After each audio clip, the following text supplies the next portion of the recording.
big old numbers.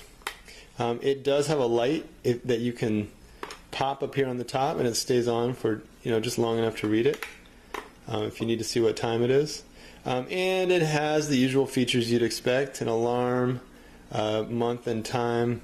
Month and date, and it also has temperature, and that's in centigrade, or you can kick it over to that's in centigrade, or you can kick it over to Fahrenheit. So it is a pretty basic clock. Let me just let you hear the alarm. So I've got the alarm set to go off at 12:03. You can see here, and so it's going to go off in just a few seconds since it's 12:02.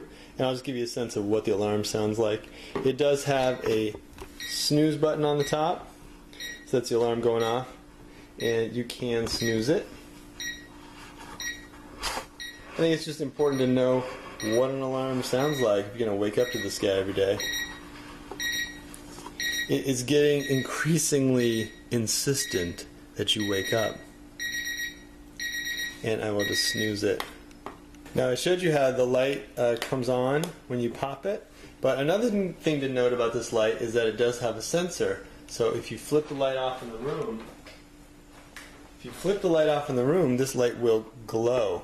This alarm will glow. And if you want complete darkness, I don't think you're going to be upset by this. It's not that bright, but it is a light by the side of the bed. So keep in mind that if you want to go really bright, you are hitting the button. Now that's one option.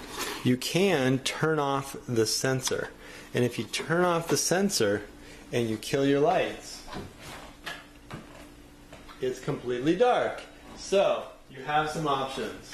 If you want, you can turn the sensor on and this guy's going to come on in the dark, and if you don't, you don't have to.